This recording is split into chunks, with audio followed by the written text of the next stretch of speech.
¿Cómo están? Muchas gracias por acompañarnos a este estudio, un estudio más de este Ministerio de Estudiantes de la Biblia. Y en esta ocasión nos corresponde analizar el capítulo 11 del libro de Números. Como ustedes saben, pues vamos analizando capítulo por capítulo de la Torá.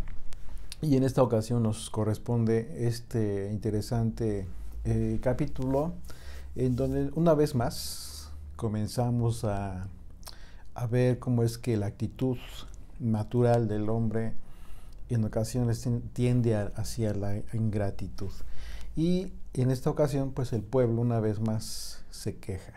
Se queja el Señor, aquel que los liberó de Egipto, escucha el quejido, los lamentos y esto representa para Dios pues una manifestación de ingratitud por parte de su pueblo. Así es de que, pues bueno, vamos a ver en qué circunstancias el pueblo se queja ahora en esta ocasión con el Señor y con Moisés. Y también vamos a ver lo importante que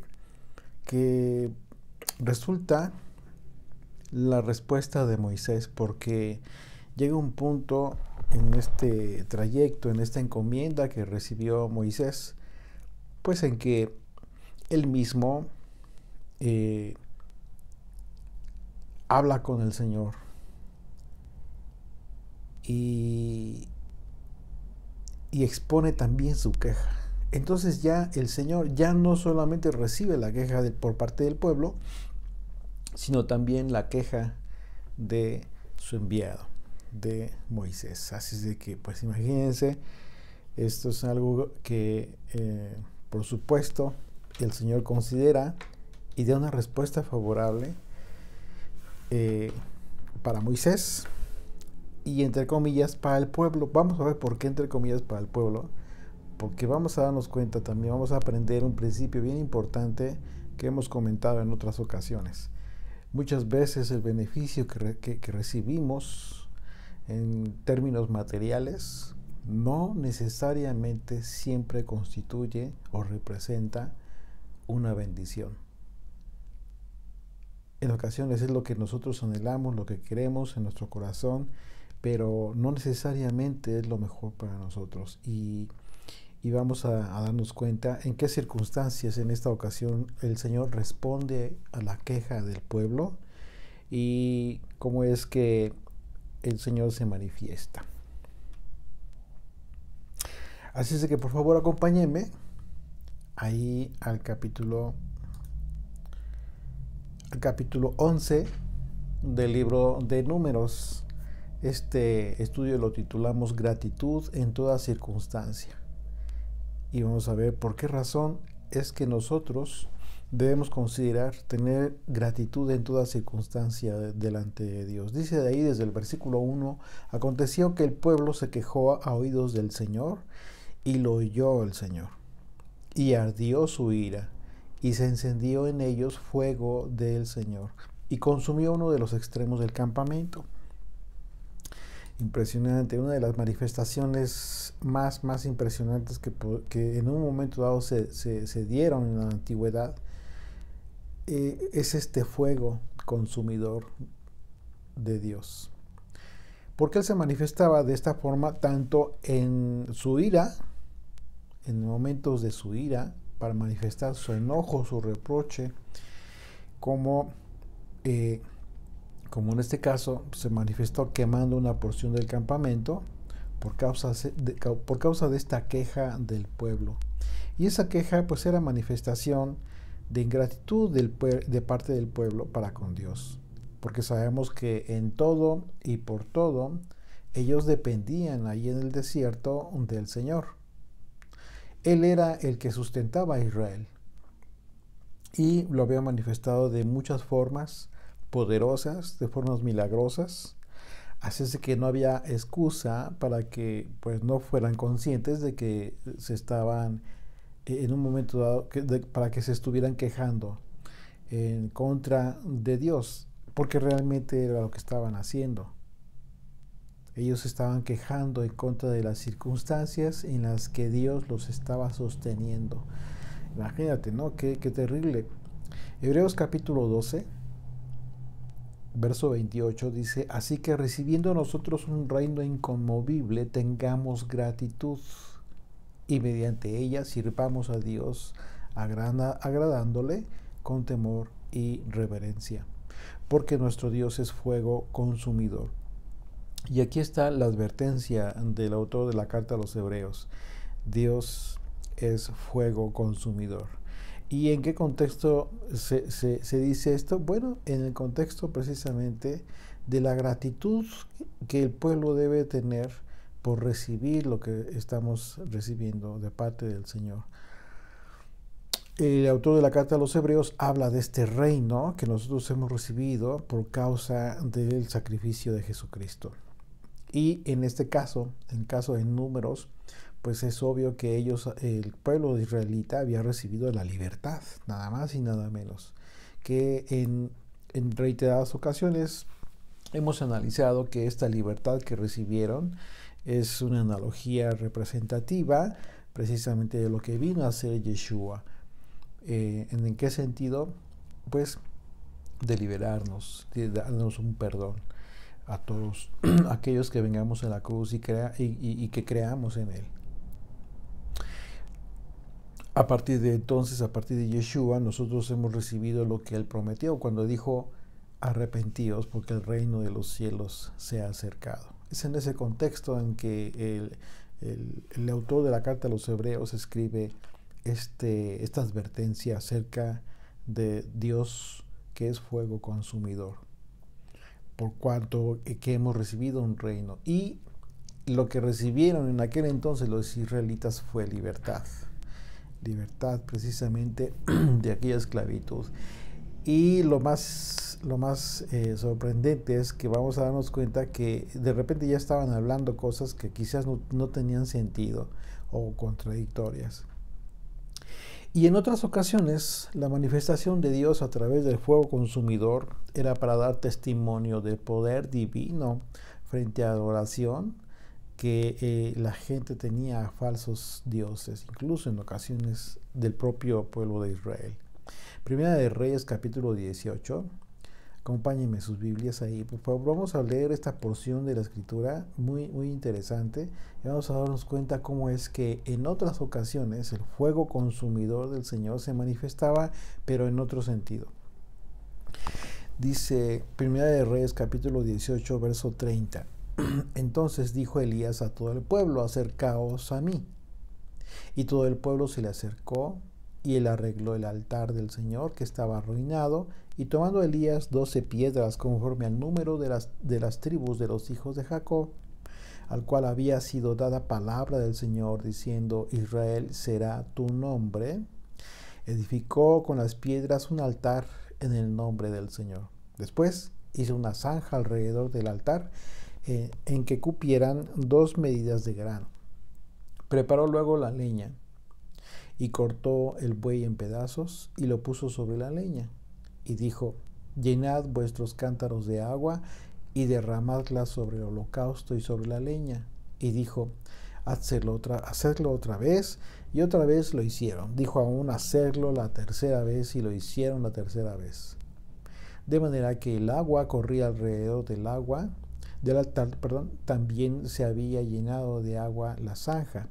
Cuando llegó la hora de ofrecerse el holocausto, se acercó el profeta Elías y dijo: Señor Dios de Abraham, de Isaac y de Jacob, sea hoy manifiesto que tú eres Dios en Israel y que yo soy tu siervo, y que por mandato tuyo he hecho todas estas cosas. Respóndeme, Señor, respóndeme para que conozca este pueblo que tú, oh Señor, eres el Dios, y que tú vuelves a ti el corazón de ellos. Entonces cayó fuego del Señor y consumió el holocausto, la leña, las piedras y el polvo. Y aún lamió el agua que estaba en la zanja. Volviéndolo todo el pueblo se postraron, todo el pueblo se postraron y dijeron: Señor, Señor, Yud-Heh-Vav-Heh es el Dios. Fíjate la expresión. Yud-Heh-Vav-Heh es el Dios. Reconocieron la potestad y el poderío del Señor. El Señor es el Dios. Yud-Heh-Vav-Heh es el Dios. Entonces Elías les dijo: prended a los profetas de Baal para que no escape ninguno. Y ellos los prendieron y los llevó Elías al arroyo de Cisón y allí los degolló. Impresionante cómo es que en este pasaje Elías muestra el poder de Dios, y la respuesta del Señor fue precisamente con ese objetivo. Ese fuego consumidor tuvo el propósito de manifestar su poder, su potestad, como el Dios único y verdadero. Y en otras ocasiones, la manifestación del fuego consumidor pues era una respuesta contundente a las oraciones de los reyes y los sacerdotes en Israel. Como cuando Salomón oró a Dios. Ustedes recuerdan cuando Salomón se arrodilló y oró al Señor en aquel momento en que se estaba dedicando el templo de Jerusalén después de haber sido construido. Primera de Crónicas, capítulo 6, a partir del verso 40, dice: ahora pues, después de haber hecho toda esta oración hermosa en donde Salomón ora por el pueblo, pero también por aquellos extranjeros que oraran al Señor. Dice: te ruego que estén abiertos tus ojos y atentos tus oídos a la oración en este lugar. Oh Señor Dios, levántate ahora para habitar en tu reposo, tú y el arca de tu poder, oh Señor Dios. Sean vestidos de salvación tus sacerdotes y tus santos se regocijen en tu bondad. Señor Dios, no rechaces a tu ungido. Acuérdate de tus misericordias para con David, tu siervo. Y dice el capítulo 7, a partir del verso 1.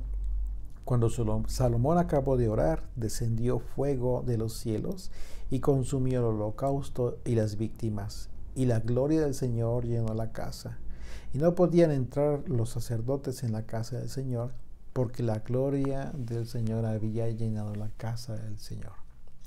Cuando vieron todos los hijos de Israel descender el fuego y la gloria de Dios sobre la casa, se postraron sobre sus rostros en el pavimento y adoraron y alabaron al Señor, diciendo: porque Él es bueno y su misericordia es para siempre. Esto fue una manifestación de agrado acerca de aceptación y de respuesta con relación a la oración de Salomón que tuvo para con el Señor en aquel momento. Así es de que cuando somos conscientes de que nuestras vidas dependen absolutamente de Dios, así como las circunstancias en las que nos encontramos, por difíciles que sean, por muy difíciles que sean, jamás debemos olvidar que si nosotros hemos en un momento dado entregado al Señor nuestras vidas, le pertenecemos y somos muy conscientes de eso,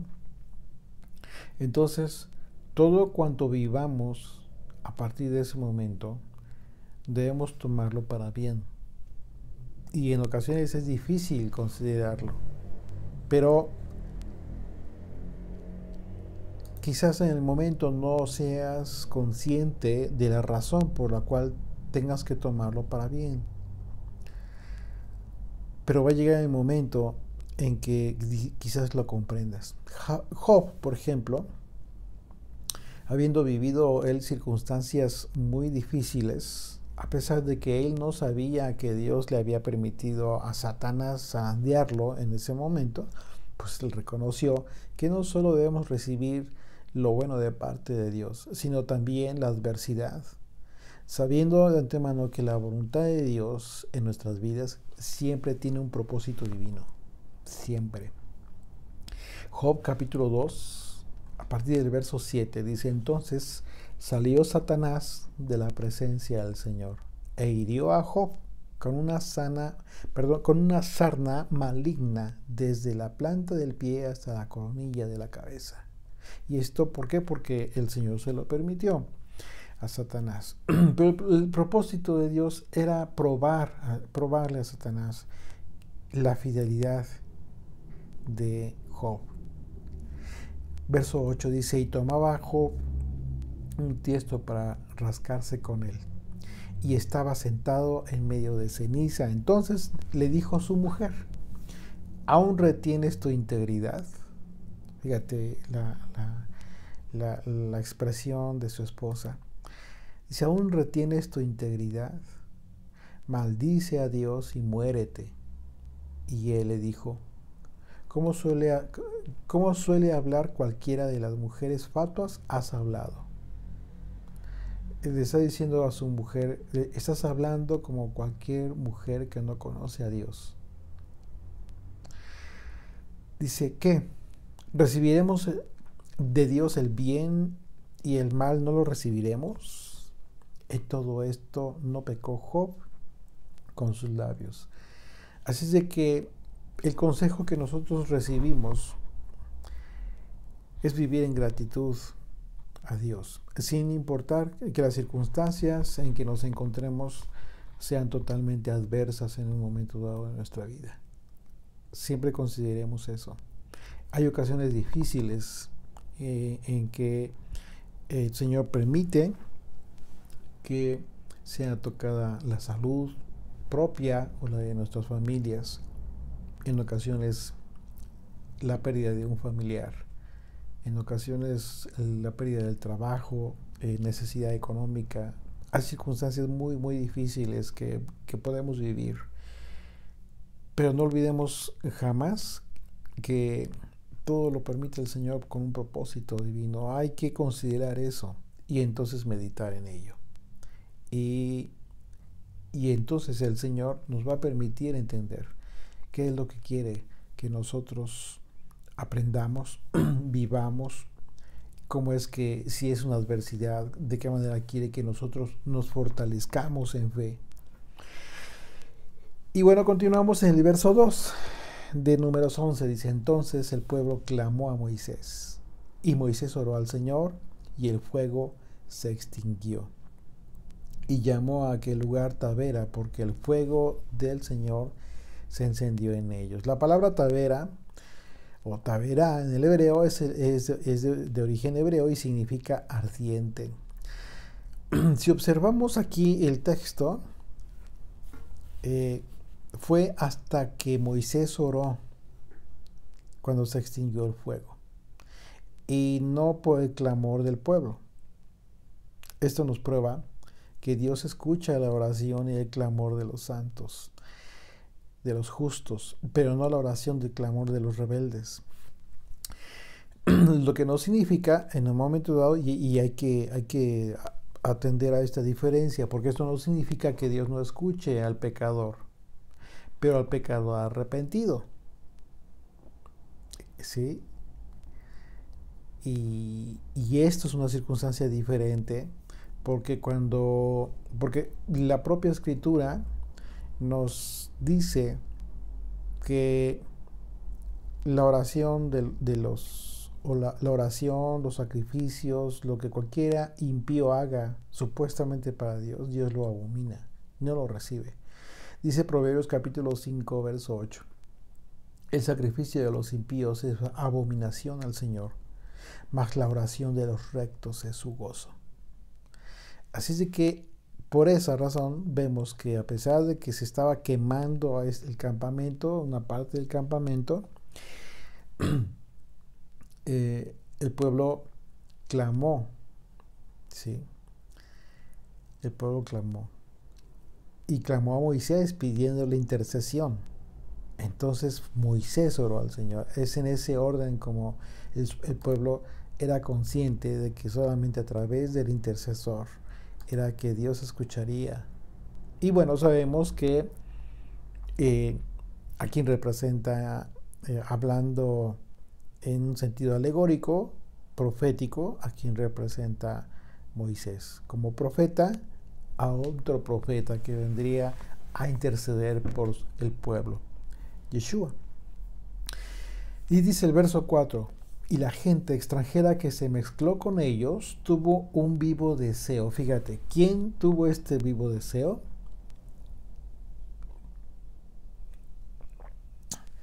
La gente extranjera.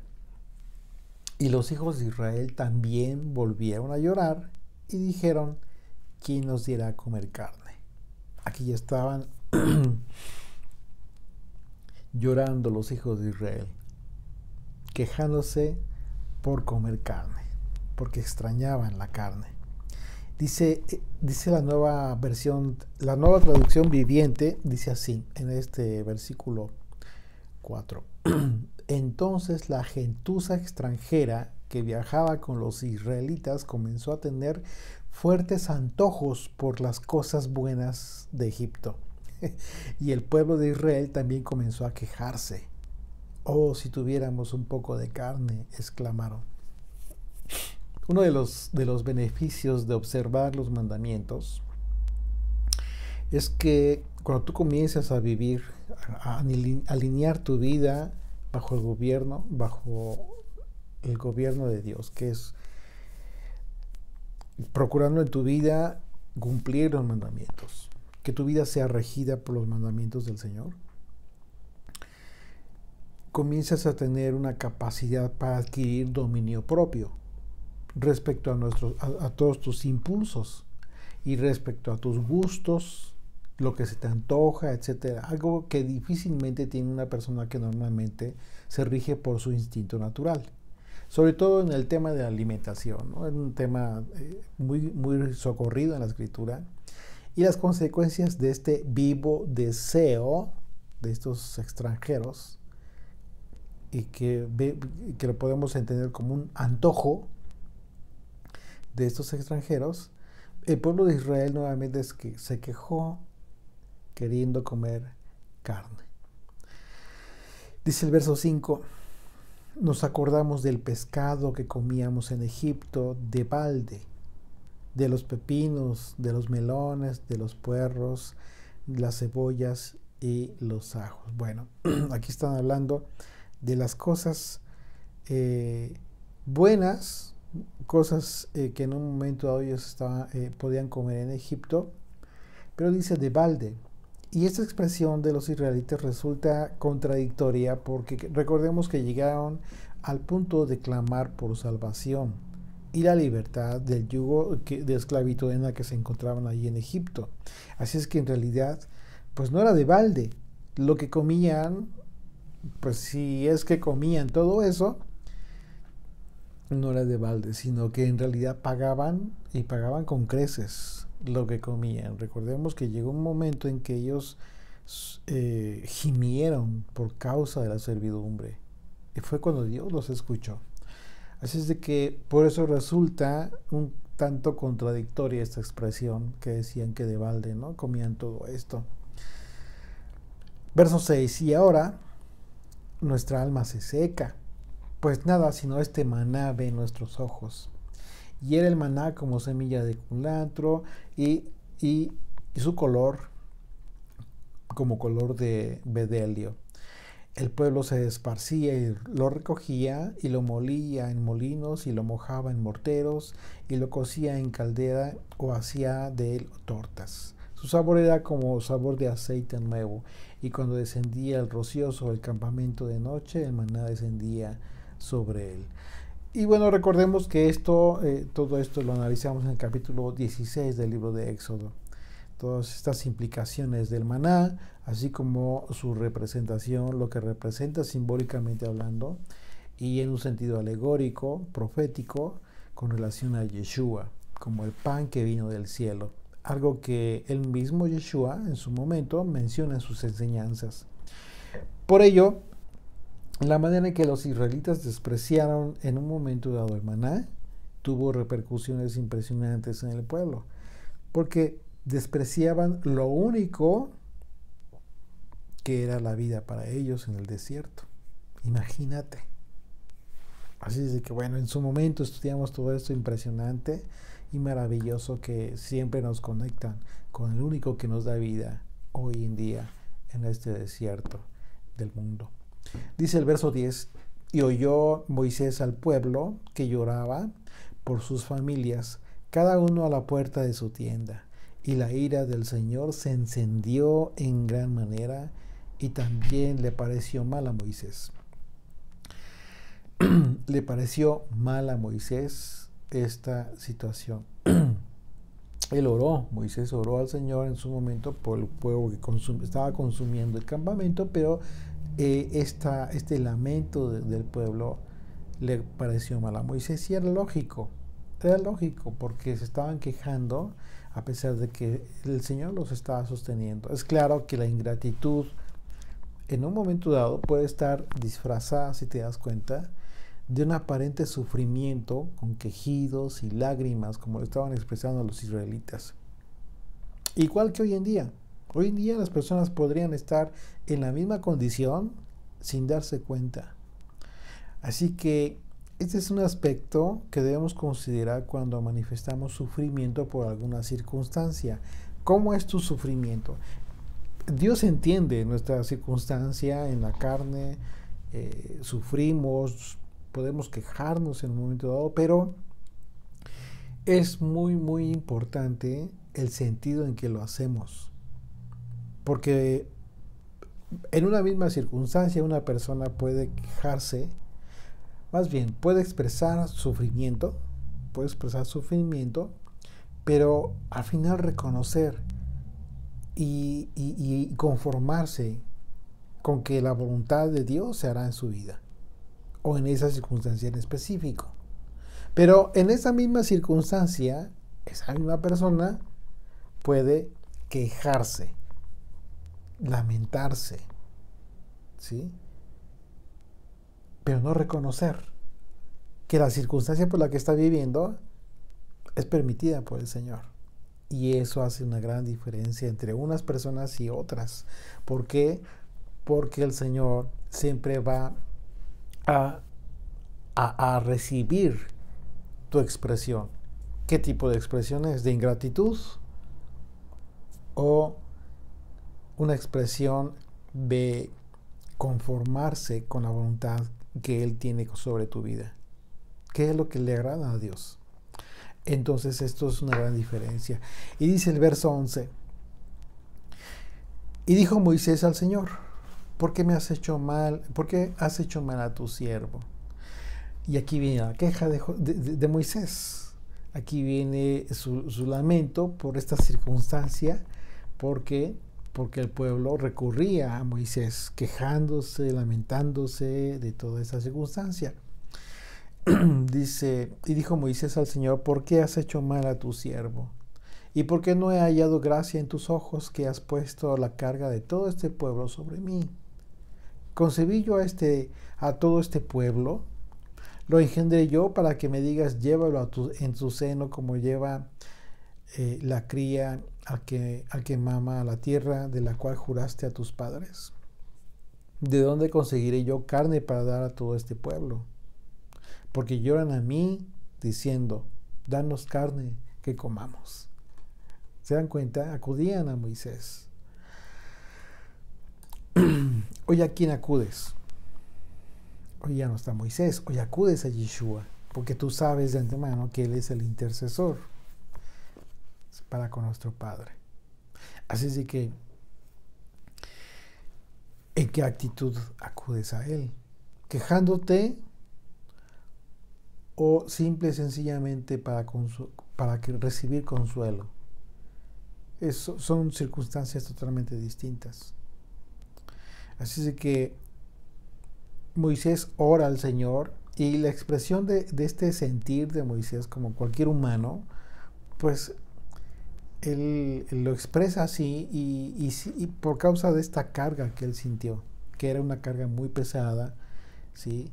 Recibir y soportar las quejas de todo el pueblo, y las palabras de Moisés pues expresan cierta desesperación e impotencia en su propia capacidad, como si de repente se hubiera él olvidado de que para Dios no hay imposibles.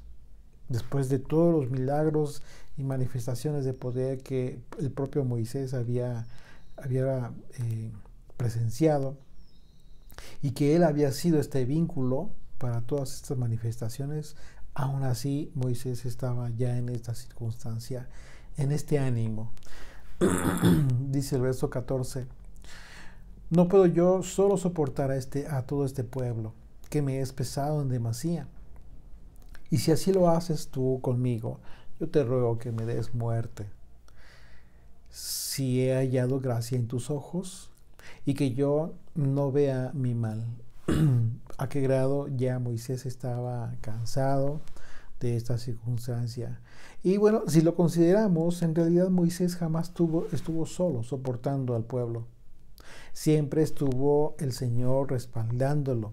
Sin embargo, el Señor sabe las debilidades que en un momento dado pues a Moisés le aquejaban, como hoy en día conoce nuestras debilidades el Señor, y es por ello que con toda paciencia el Señor le responde a Moisés y efectivamente le provee de ayuda para esta encomienda que ya era pesada para Moisés.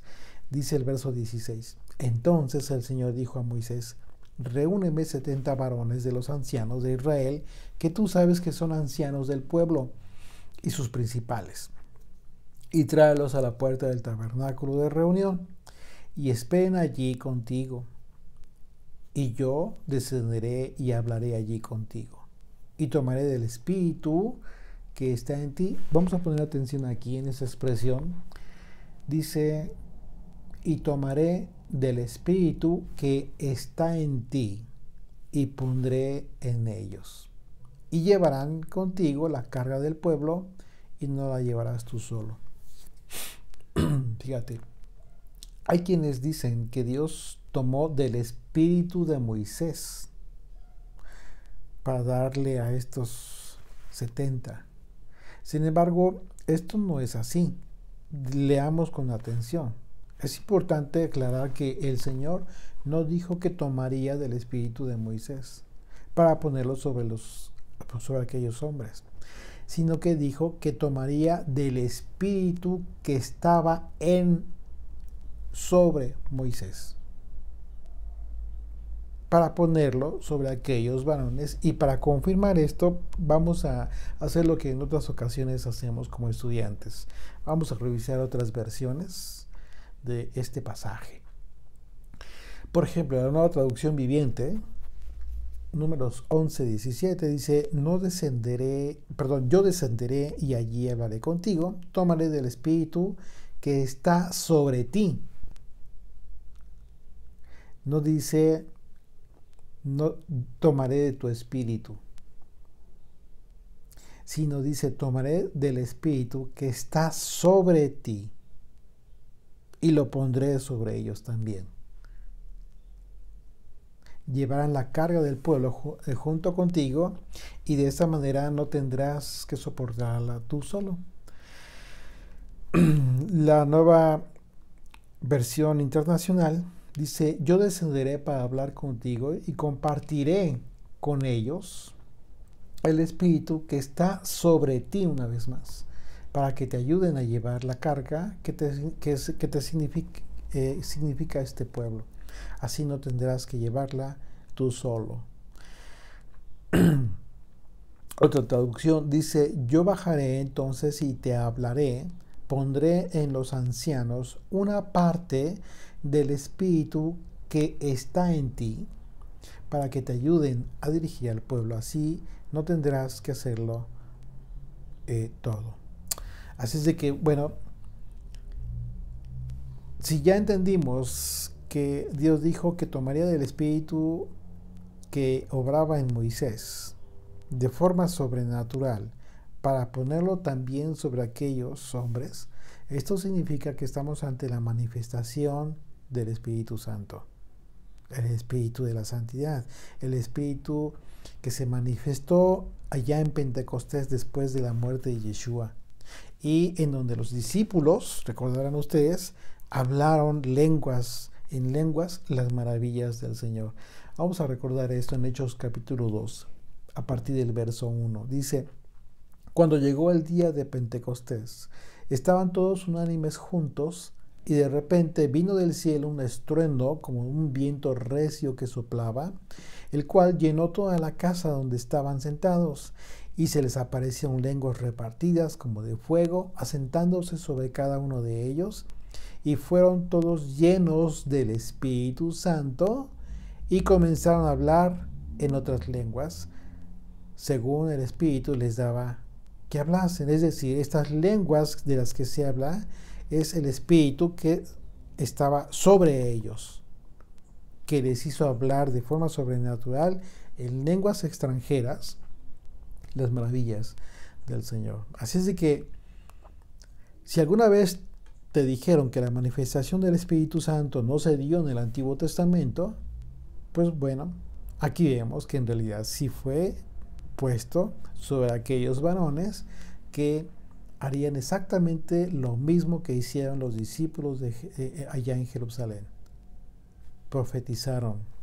Y a continuación el Señor le dice a Moisés que le va a dar carne al pueblo hasta que ya no puedan comer más, hasta que aborrezcan la carne.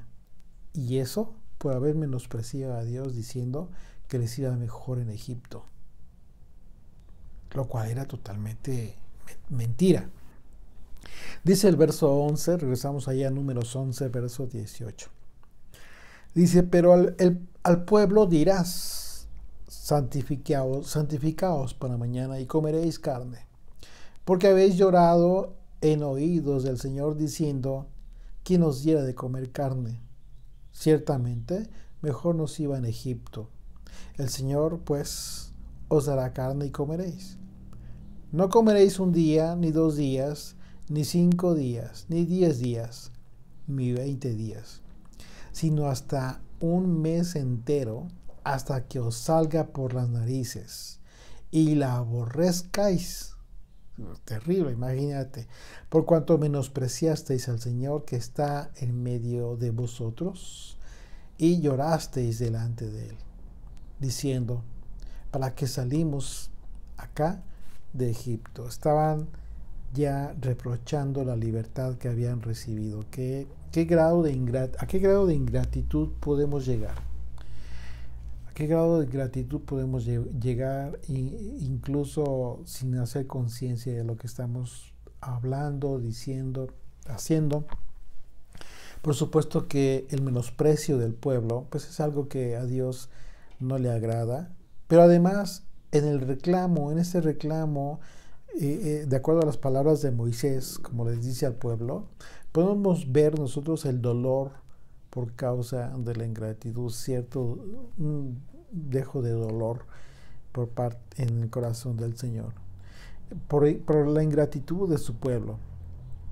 Verso 21, entonces dijo Moisés, y bueno, aquí viene otro aspecto, porque Moisés se le hace como que imposible, ¿no?, de todo esto que prometió el Señor.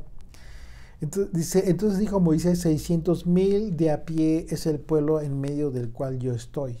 Y tú dices, les daré carne y comerán un mes entero. Se degollarán para ellos ovejas y bueyes que les basten. Estamos hablando de 600,000 hombres a pie, pero sin contar mujeres y niños. Estamos hablando de que para este entonces ya eran aproximadamente 2,5 millones, un poco más de personas. O sea, imagínate la cantidad de personas que se encontraban y que Dios había dicho, les voy a dar de comer diario durante un mes a todos estos, carne, en el desierto. Entonces, imagínate. Y dice el verso 23, entonces el Señor respondió a Moisés, ¿acaso se ha cortado la mano del Señor? Ahora verás si se cumple mi palabra o no. Aquí le responde a Moisés el Señor, y estas expresiones de Moisés son una manifestación clara de incredulidad. De incredulidad al no ser consciente del poder de Dios, del Dios de Israel. Esa es una prueba de que la mente del hombre es finita, respecto a al sorprendente poder de Dios para hacer cosas que sobrepasan nuestro entendimiento y nuestra lógica incluso. Porque en este caso Moisés simplemente fue rebasado en su capacidad mental y en su lógica al no concebir un milagro de tal magnitud. Y ante la incredulidad de Moisés, la respuesta de Dios fue: ¿acaso se ha acortado mi poder para hacer misericordia? Fíjate qué impresionante. Y dice el verso 24, y salió Moisés y dijo al pueblo las palabras del Señor. Y reunió a los 70 varones de los ancianos del pueblo y los hizo estar alrededor del tabernáculo. Entonces el Señor descendió en la nube y le habló, y tomó del espíritu que estaba en él, y lo puso en los 70 varones ancianos, y cuando posó sobre ellos el espíritu, ¿te das cuenta? Profetizaron y no cesaron. Una vez más, vamos a Hechos 2, verso 5. Dice, y para ver la analogía de este acontecimiento. Moraban entonces en Jerusalén judíos, varones piadosos de todas las naciones bajo el cielo. Y hecho ese estruendo, se juntó la multitud y estaban confusos porque cada uno oía hablar en su propia lengua. Les oía hablar en su propia lengua. ¿Quiénes? Aquellos discípulos que estaban hablando en lenguas, aquellos en quien se posó el Espíritu de Dios. Verso 7, y estaban atónitos y maravillados, diciendo, mirad, ¿no son galileos todos estos que hablan? ¿Cómo pues les oímos nosotros hablar, cada uno en nuestra lengua en la que hemos nacido? Recordemos que Pentecostés es una de las fiestas en donde por mandamiento los judíos tenían que ir a Jerusalén, de donde quiera que se encontraban. Por eso dice, en nuestra lengua que hemos nacido. Es decir, eran ya judíos que habían nacido en la dispersión, en la diáspora, y cumplían el mandamiento de venir al templo de Jerusalén para esta fiesta. Así es de que por esa razón ellos se extrañaban de que estos oriundos, estos nacidos ahí en Israel, como dicen galileos, en Galilea, hablaban en sus propias lenguas y les escuchaban en sus propias lenguas. Es algo impresionante y sobrenatural porque eran judíos de diversas naciones, lo que significa que de manera inexplicable a la lógica natural, cada uno le escuchaba en su propio idioma lo que ellos estaban manifestando. Dice el verso 9, partos, medos, elamitas, y los que habitamos en Mesopotamia, en Judea, en Capadocia, en el Ponto y en Asia, en Frigia y Panfilia, en Egipto y en las regiones de África más allá de Cirene, y romanos aquí residentes, tanto judíos como prosélitos, creyentes y árabes, les oímos hablar en nuestras lenguas las maravillas de Dios. Y estaban todos atónitos y perplejos, diciendo unos a otros, ¿qué quiere decir esto? Imagínate lo sorprendente que estaban. De manera, los sorprendidos que estaban ellos. Así es de que, por causa de haber tenido el espíritu de santidad sobre ellos, ¿sí?, así como lo tenía Moisés, estos varones, estos 70 varones, hablaron igualmente las maravillas de Dios, es decir, la palabra de Dios bajo un entendimiento y discernimiento que solo es posible por el Espíritu de Dios. En este caso, cuando las Escrituras dicen que profetizaron y no cesaban de hacerlo, no significa que hablaban anunciando acontecimientos futuros necesariamente. Recordemos que el concepto bíblico de profecía no solo se limita al anuncio de acontecimientos futuros en un momento dado, como lo hicieron los profetas de Israel, como Isaías, Jeremías, Ezequiel, Daniel, etc., sino que Otro aspecto del concepto de profecía tiene que ver con hablar la palabra de Dios, tal cual. Y esto era lo que estaban haciendo estos 70 varones. Y dice, regresamos a Números 11, verso 26, dice, y habían quedado en el campamento 2 varones, llamados el uno Eldad y el otro Medad, sobre los cuales también reposó el Espíritu. Estaban estos entre los inscritos, pero no habían venido al tabernáculo y profetizaron en el campamento. Bueno, vemos que aunque estos varones no se reunieron en el tabernáculo como los demás, ellos estaban inscritos, es decir, estaban destinados para recibir esta bendición, por ser parte de este grupo que ayudaría a Moisés en la carga con el pueblo. Así que esto significa que el Espíritu de Dios obra de antemano en quienes han dispuesto, en los que han sido ya dispuestos por el Señor para un propósito divino, estén donde estén. Y la prueba es que ellos se encontraban en el campamento y ahí profetizaron. ¿Qué nos dice esto? Bueno, es Dios quien decide. Es Dios quien decide quién va a recibir un llamado, quién recibe la bendición de servirle a Dios a través de un ministerio, a través del servicio a las personas, a su pueblo. Y no son los hombres necesariamente. Hoy en día, lamentablemente, en muchos lugares, en ministerios, congregaciones, iglesias, pues se maneja el celo, ¿no? Un celo que no debería de haber entre el pueblo de Dios.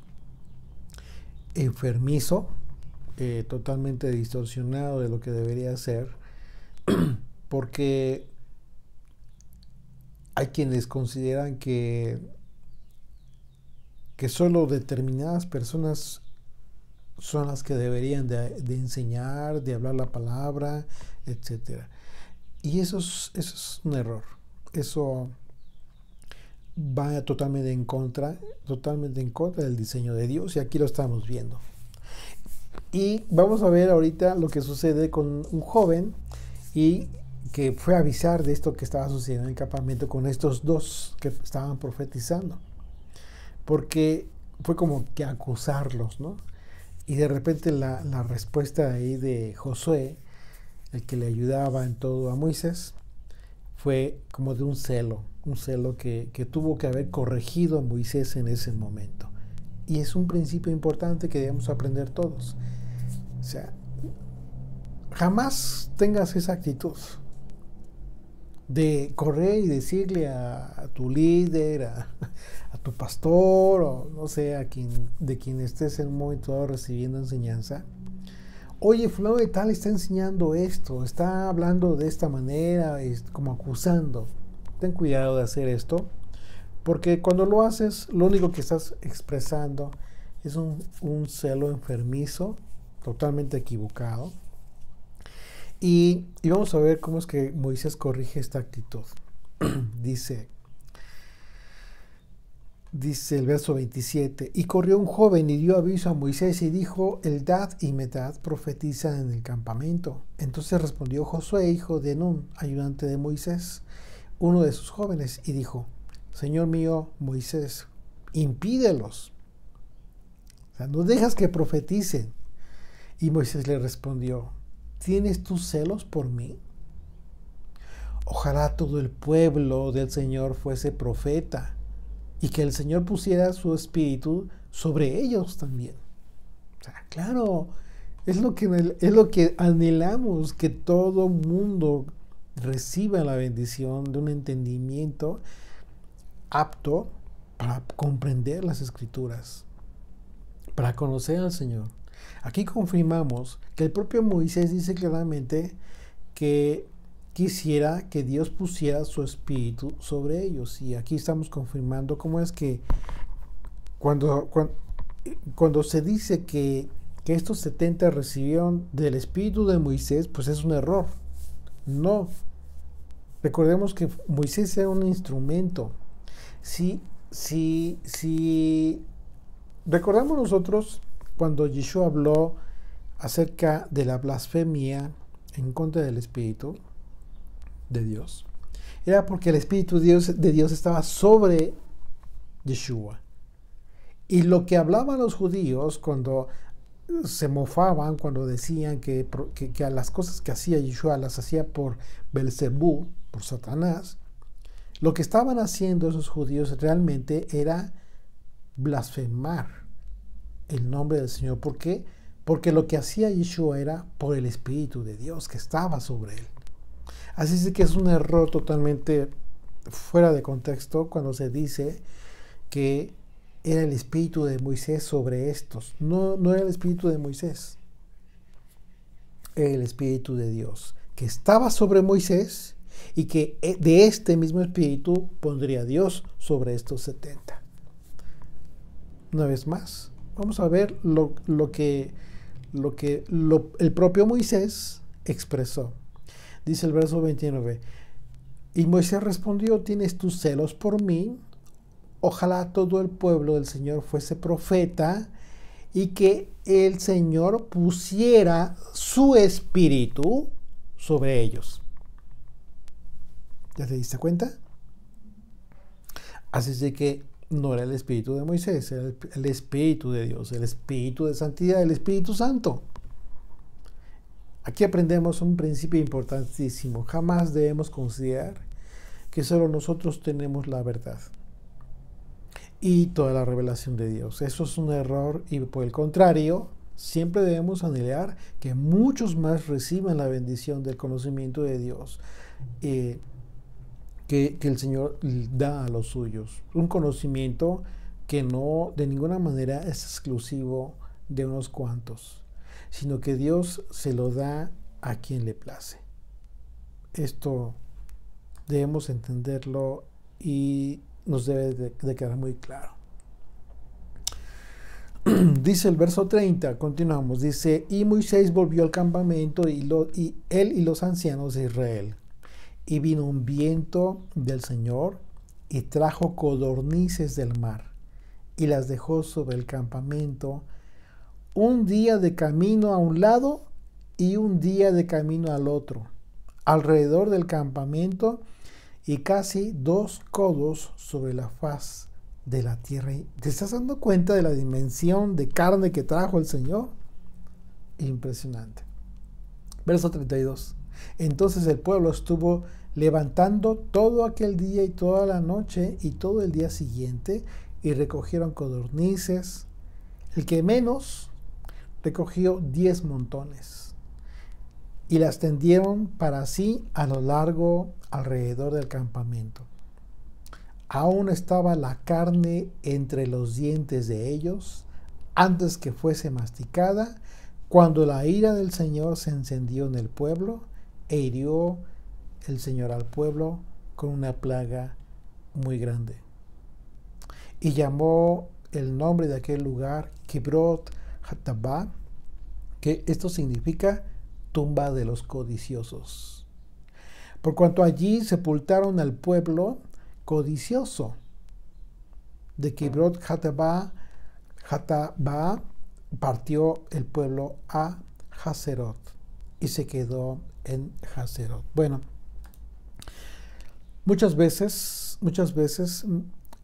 seguramente te ha sucedido que te has encontrado en la circunstancia de haber recibido algún beneficio económico de cualquier tipo, de ganancia, etcétera, y lo primero que piensas es una bendición de Dios. ¿Sí? Seguramente cuando los israelitas vieron toda esta carne, que dijeron: es una bendición. Las 10 tribus del norte de Israel en la antigüedad, en el reino del norte de Samaria, fue un reino muy próspero. A pesar de que cambiaron el culto establecido por el Señor, fueron infieles, ellos llegaron a considerar que toda esa riqueza que tenían era una bendición de Dios. Y el profeta Isaías expresó de ellos, haciendo ver la soberbia en que ellos se encontraban por pensar de esa manera. Dice Isaías capítulo 28, verso 1. Ay de la corona de la soberbia de los ebrios de Efraín, y de la flor caduca de la hermosura de su gloria, que está sobre la cabeza del valle fértil de los aturdidos del vino. He aquí, el Señor tiene uno que es fuerte y poderoso, como turbión de granizo y como torbellino trastornador, como ímpetu de recias aguas que inundan con fuerza de arriba a tierra. Con los pies será pisoteada. Aquí está la advertencia del juicio por esta soberbia que tenía el pueblo. Con los pies será pisoteada la corona de soberbia de los ebrios de Efraín. Y será la flor caduca de la hermosura de su gloria, que está sobre la cabeza del valle fértil, como la fruta temprana, la primera del verano, la cual apenas la ve el que la mira, se la traga, tan luego como la tiene en la mano. En aquel día el Señor de los ejércitos será por corona de gloria y diadema de hermosura al remanente de su pueblo, y por espíritu de juicio al que se sienta en juicio, y por fuerzas a los que rechacen la batalla en la puerta. Pero también estos erraron en el vino, y con sidra se enaltecieron. El sacerdote y el profeta erraron con sidra, fueron trastornados por el vino, se aturdieron con la sidra, erraron en la visión, tropezaron en el juicio, porque toda mesa está llena de vómito y suciedad, hasta no haber lugar limpio. ¿A quién le enseñará ciencia o a quién le hará entender doctrina? ¿A los destetados? ¿A los arrancados de los pechos? Porque mandamiento tras mandamiento, mandato sobre mandato, renglón tras renglón, línea sobre línea, un poquito allí, otro poquito allá. Porque en lengua de tartamudos y en extraña lengua hablará a este pueblo, a los cuales él dijo: este es el reposo, dar reposo al cansado, y este es el refrigerio, mas no quisieron oír. La palabra pues del Señor les será mandamiento tras mandamiento, mandato tras mandato, renglón tras renglón, línea sobre línea, un poquito allí, otro poquito allá, hasta que vayan y caigan de espaldas y sean quebrantados, enlazados y presos. Y así fue. Así fue. Lamentablemente, los israelitas fueron conquistados y llevados presos por el imperio asirio a las naciones del mundo. La abundante carne que recibieron en aquel entonces los israelitas a través de estas codornices fue para ellos como una bendición cuando la recibieron, y muy contentos seguramente la recogieron.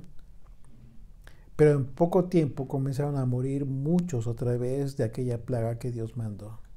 Así es que cuando recibas un bien, considera si en verdad has hecho algo para merecerlo, pero conforme a la voluntad de Dios, no conforme a tus propios atributos o conforme a tus propios logros, como según lo consideres.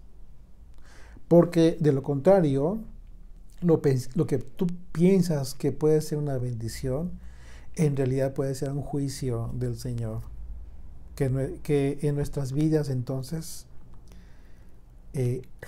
jamás exista esta manifestación de ingratitud a Dios por todas las circunstancias en que nos encontremos, sean buenas o sean malas.